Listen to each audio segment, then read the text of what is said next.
some absolutely amazing acts of kindness. Think of this week, we've just seen fire engines being sent to Ukraine. The amount of stuff that just from this hall alone, another load being set up to go.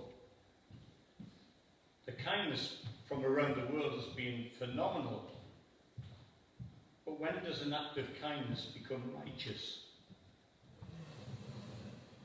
Because God requests that we are righteous people. So how can we say that something's righteous? Would you say that all of this aid that's going to Ukraine, would you say that that's righteous? Yes. The difference is, there are lots of acts of kindness, aren't there, that when you think, but sometimes it's done for an ulterior motive. But when it comes from the heart and it's just for the sake of doing it, and there's no ulterior motive, that's righteous. If you go back to the days of the Apostle Paul, he was a prisoner on a ship, and the ship was going to Rome. They were being taken captive, and it was a prisoner ship, and there were soldiers on it, and they hit really bad weather, and the outcome was that the ship was wrecked, and they were all in the water. They were freezing cold, and they washed up on the shore of Malta. And the local people came out, and they built a great big fire, and they warmed them up, and they gave them food. And ultimately, one of the leaders on the island of Malta, he took Paul back to his house, and he stayed there for 3 days. Brings back kind of thoughts about what's happening now with people from Ukraine coming to this country and being put up. An act of kindness that was righteous because there wasn't any ulterior motive. They didn't even know at the first stage, they didn't even know what they were. They didn't realise they were prisoners. Paul, of course, was there. He was a prisoner because the Roman Empire thought he was plotting against the state. He was accused of sedition.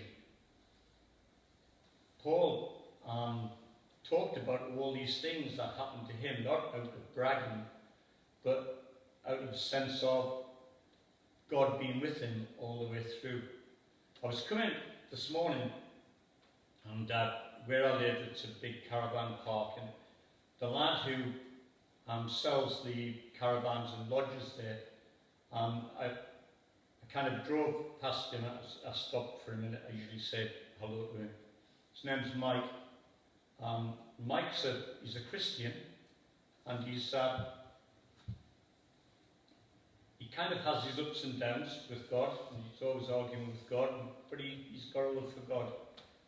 And I asked him how he was. I hadn't seen him for a bit, and he said, I got a bit of a kicking from God last week. So what was that then? So well, I decided he lives on a I want to call it a longboat. That's Vikings, isn't it? It's a narrow boat he lives on. And he went, decided that he's living on his boat, so he's decided to sell his house. Now he's had a family, or a chap rather, that lived in the house there. He's rented it to him for about 5 or 6 years. And he said, well, I don't need the house anymore, I'm going to sell it. So he went to tell this chap, and this chap broke down immediately, and he said, what's the matter? He said, I'll give you plenty of notice, I'm just saying that I'm going to sell it. Give you a chance to find somewhere new. He said, that's the second bit of bad news I've had this week. He said, I've just been diagnosed with cancer.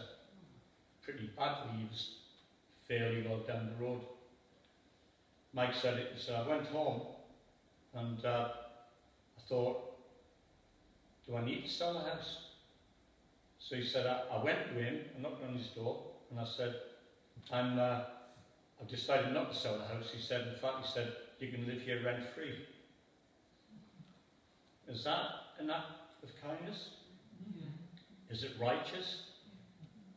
Well, on the face of it, you would think, yeah, it would be. But I've got a bit of a problem with that, because if somebody's singing the praises that they're righteous, does that mean that they're righteous? Because there's the ulterior motive to make themselves look big. I remember many, many years ago, I was in a situation. I worked in the zoo went bankrupt, and we hadn't had any wages for about 2 or 3 months, and all the animals still needed feeding, and all of the keepers were putting their hands in their pockets to feed the animals. And this morning, and I wasn't a Christian at the time, but I actually prayed to God and I said, I don't know where the food's going to come from for the family this week. The following morning I got up and there's a basket of groceries on the step. That's an act of righteousness, isn't it? Somebody had put that basket of groceries on the floor in front of the door, didn't say who they were. I thought, good of everybody, you know? Could it have been him? Could it have been that? Hadn't a clue. Suspected, and then somebody would say something, oh, maybe it was them. That's what righteousness does. It makes everybody feel good. It blows everything up into what it should be. The motive is what matters. I was thinking, when I was a kid, I was often, I mentioned it before, I was often given the task of looking after my little brother. And I remember there was always, it was an act of kindness, I thought. I was looking after my little brother, give my folks a chance to have a break and whatever. But I used to get a reward for doing that. I remember the first time Dad said, if you look after him today, I'll take you to the match next week. And I thought, yeah, that's good. But there was always an ulterior motive. A motive about why I was doing it. So we need to question ourselves, and I think that every one of us, I know I do, question why we do a particular thing. And I think this Ukraine thing has really put it into focus. Lots of people doing things for no motive at all, because they feel for people. And things, and you think, have I done enough? Could I do more? And that's the way that righteousness should be. Have I done enough? Could I do more? But not singing your own praises about things.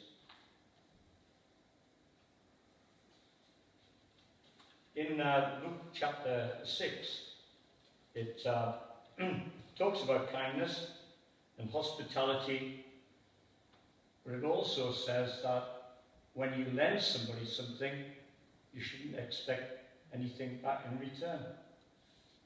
A lot of things, aren't there, as Christians, that we may find it a bit difficult to do.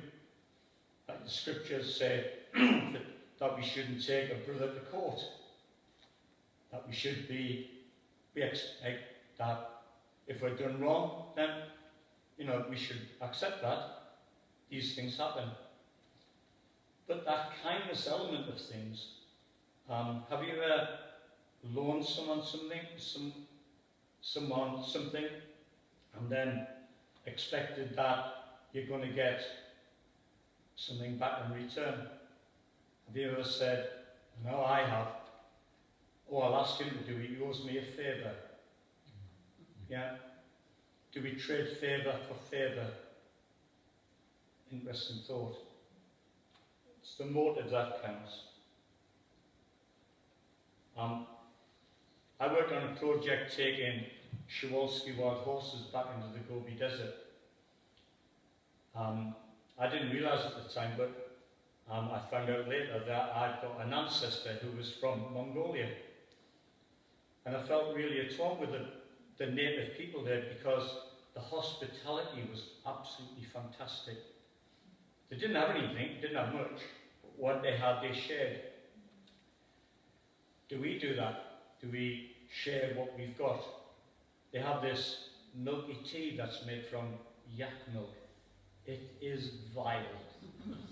It is the most horrible drink you've ever had. And if you drink it, they want to give you more. And if you don't drink it, they're offended.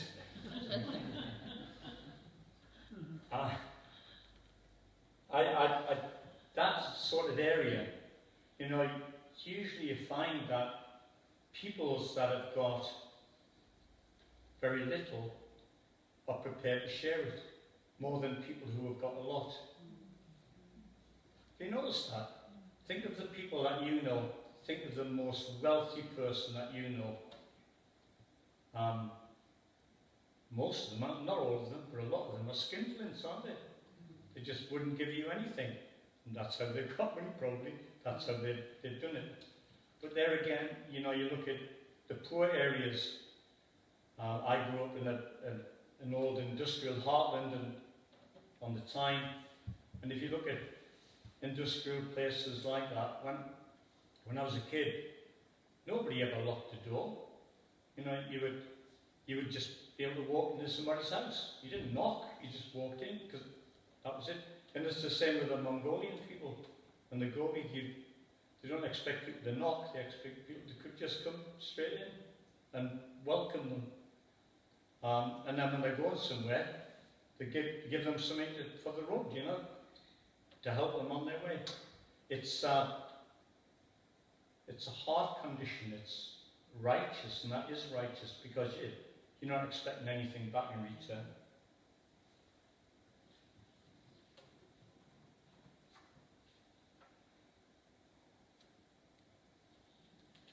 In Mongolia, they've got, how many people do you think they are to the square mile in the Gobi Desert, living in the Gobi Desert? 3 people to a square mile. So they rely on each other a lot, and they have great big herds of animals, goats and camels. Have you ever had camel milk, Ken?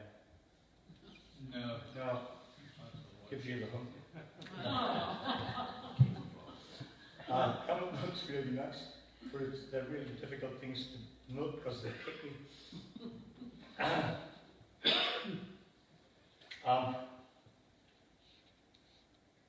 Most of the Mongols are Buddhists, and they believe that a man without a horse is like a bird without wings. But what happens if you haven't got a horse? They give you one. If you haven't got one, they'll give you a horse. And that's amazing, isn't it? How many times have you thought, my car's a bit broken now, I wonder when I'm going to get another one, and somebody gives you a car? Yeah. It's happened to me once. It's amazing.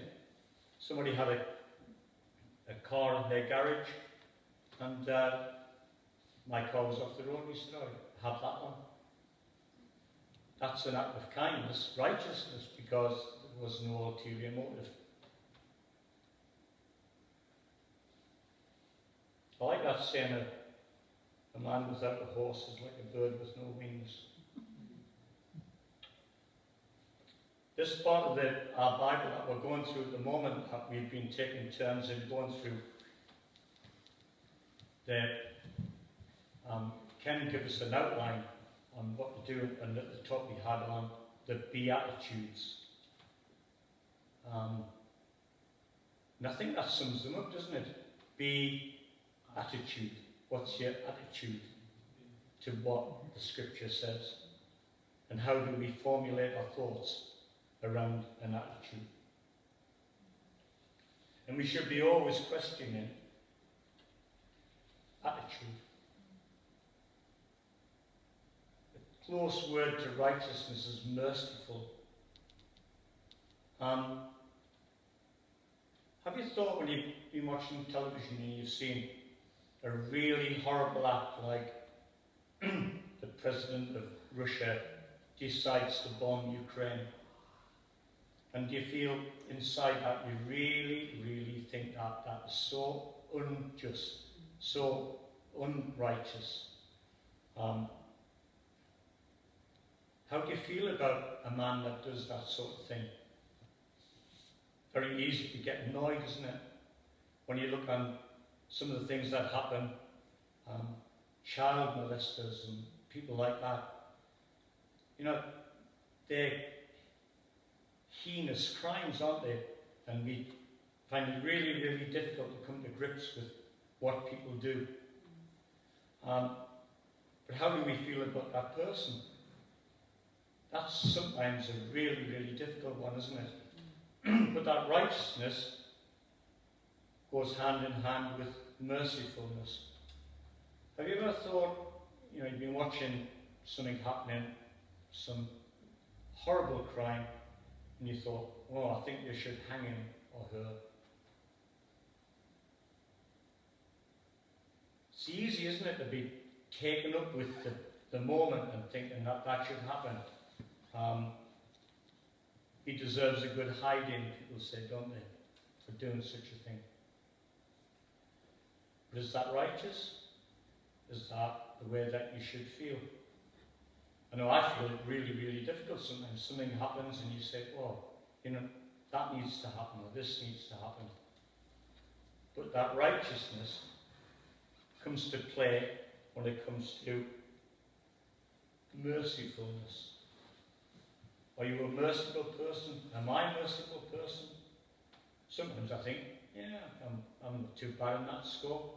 But often I think, well, that wasn't very merciful, was it? That wasn't very righteous, the way that you're thinking there. So we've all got the capacity to forgive. Have you ever had a long-running feud with someone? When I was a kid, again, before I was a Christian, obviously, the next door neighbours used to have this hanging basket that was hanging above their door.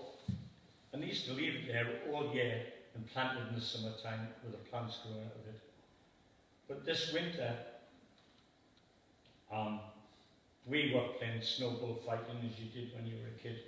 I was only 32 at the time. And we were getting these snowballs and we were throwing it at this hanging basket that was above their door. And every time you hit it, it swung and it hit the door, or you missed and the snowball hit the door. And the woman of the house came out, started having a go at us all, as adults did with kids. And she went next door to my mother to tell my mother what I'd been doing. And I was horrible at this woman. And all the kids in the street, there was this vendetta against this family because she had gone and had a go at me through my mother. So much so that when the father of the house came in, after work on night time, all the kids would be sitting on the walls around where he drove in, and they would whistle. And when he stopped to turn round, the whistling stopped. And we made their life an absolute misery. Years later, I thought, I was visiting my parents. I'd been away for some time, and the young lad in the house, he was in the corner shop, and I was wanting something from the shop, and I went in, and he's standing there, and I thought, this is the time to make amends. So I spoke to him and I said, Eric, he saw me and ran out the door. So feuding can be a huge part, and you think of relationships and the breakdown of relationships, that causes so many major things that happen in the world today.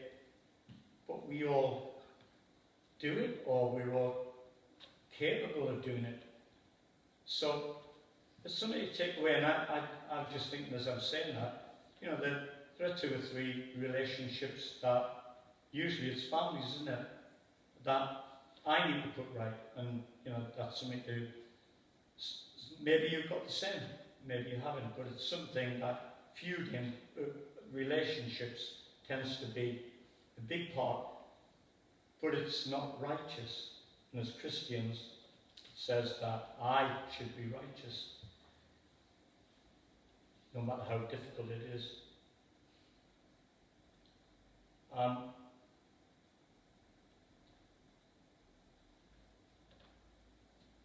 was a judge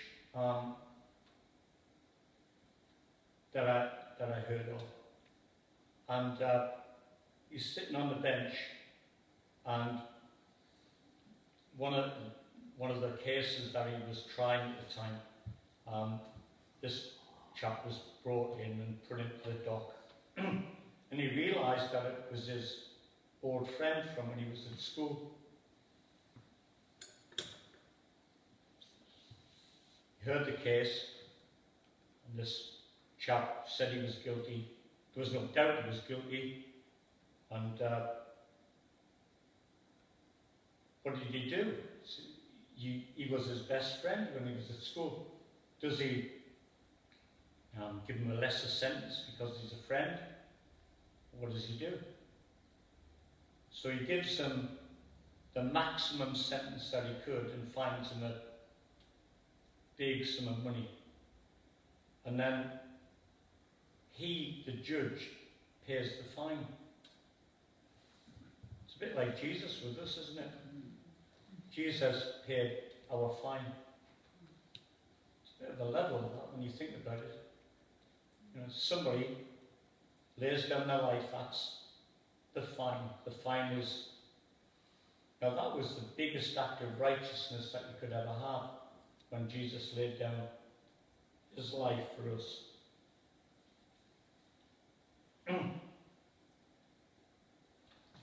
Another one of the Beatitudes is making an oath.